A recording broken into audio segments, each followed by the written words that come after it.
I'm speaking to a select group of people that has personally been tested and trialed by fire. Instead of things getting better, everything has gotten progressively worse.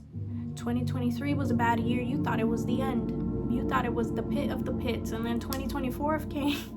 Then 2024 came and it was even worse. 2025 is rock bottom. Loved ones around you seeing you struggle, telling you that maybe it's time. You put aside that plan that you had. They tell you it's admirable that you have this faith, that you have this belief for more in your life. They tell you it's inspiring, but clearly we see you struggling, and maybe it's time you start applying to jobs. Maybe it's time you start looking for the most logical and safest way. Put it to rest and do this instead. And when you do follow that advice and you apply to the jobs, you get rejection after rejection. And still it's been a shut door after another.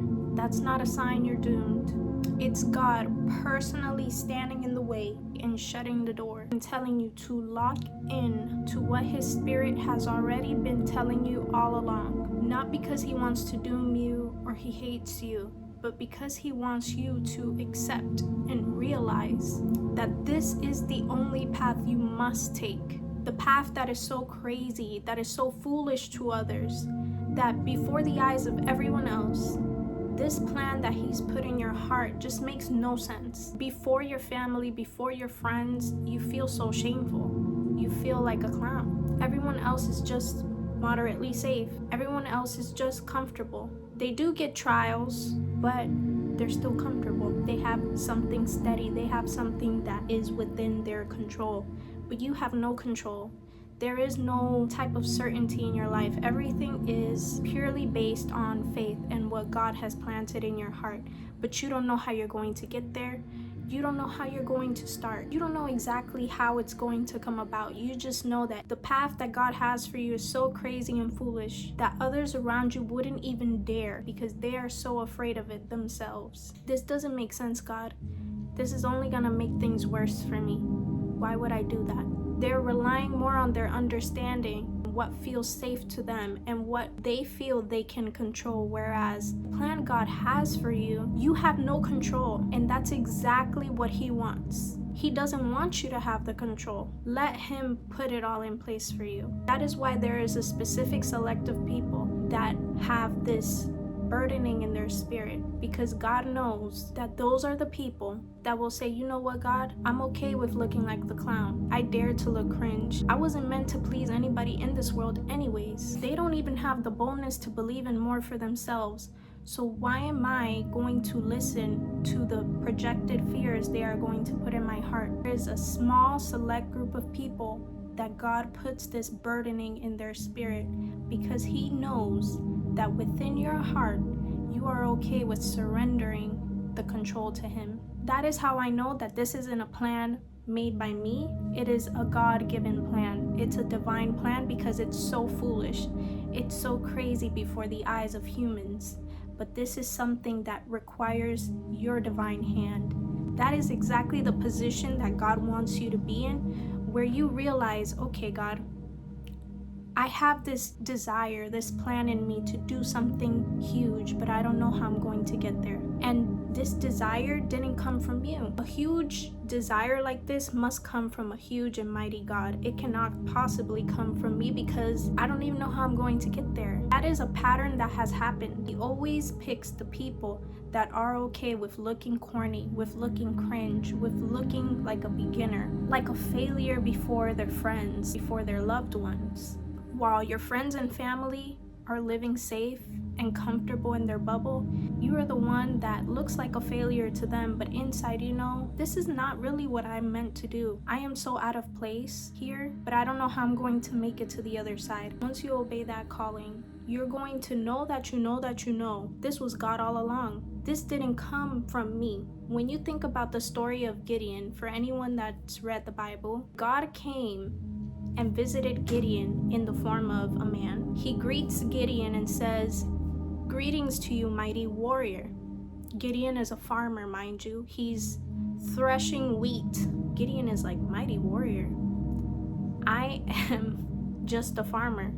I'm the weakest of my clan, actually. And God called him a mighty warrior before he even knew himself that he was a warrior. God said, I've chosen you to deliver your people from their enemies, and you're gonna rally up this men. Gideon is like, so Gideon does it. He starts rallying up the men. He had 32,000 men rallied up to fight. God comes back to Gideon and says, Gideon, this is too many men. This is not how I'm going to defend the people.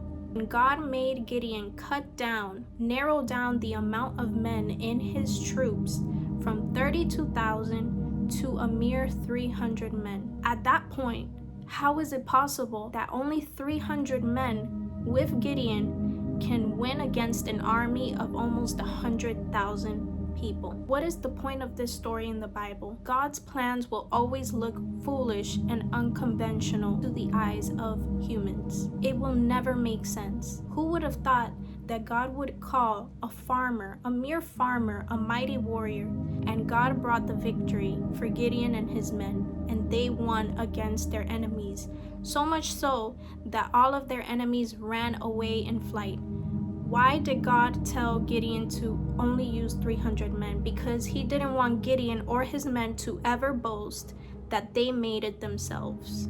He doesn't want you or me to ever boast and say, we did it by our own strength. We did it by our own intelligence. He has us exactly where he wants us to be, not knowing, uncertain, and not having control. That is what makes the difference between the select few and the majority.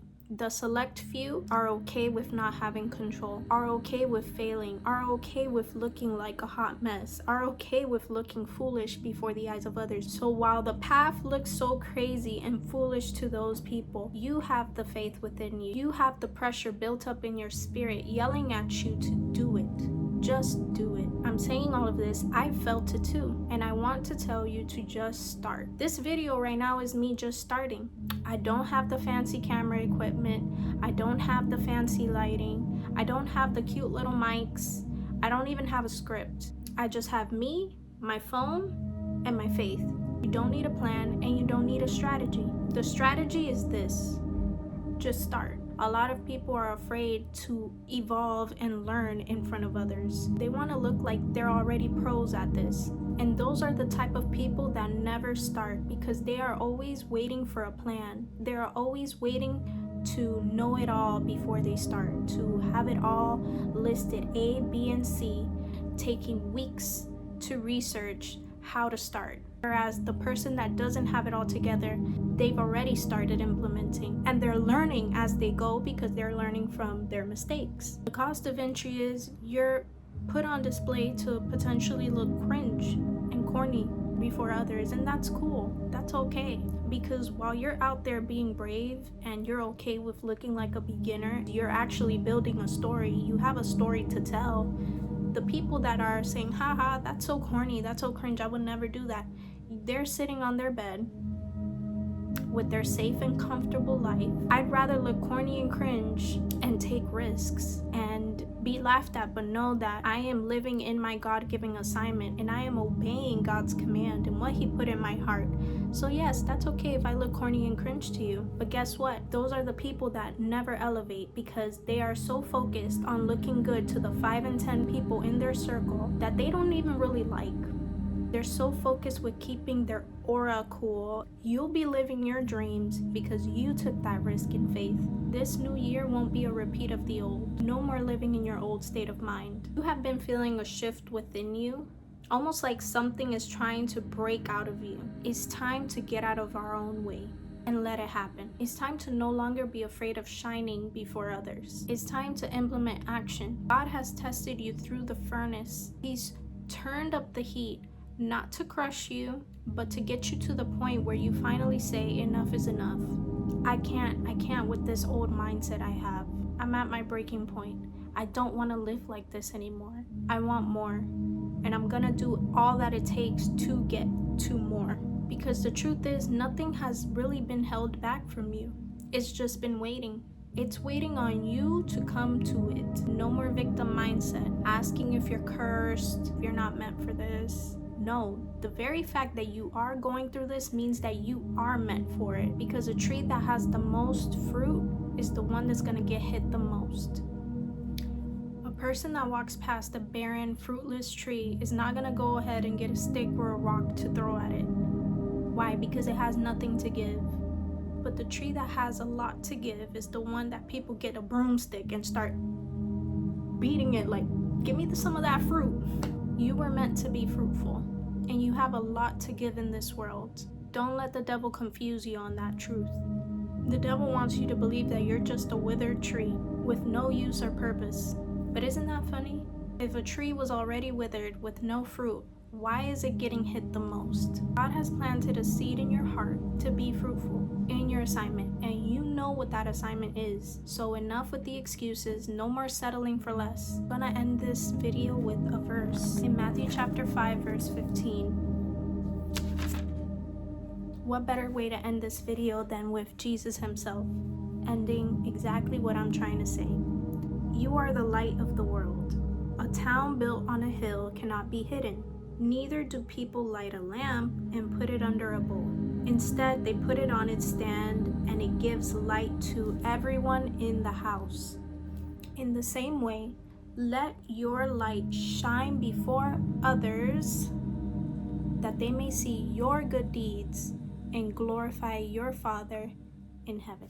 I hope those words encourage you, and let's get to it and just start. God bless.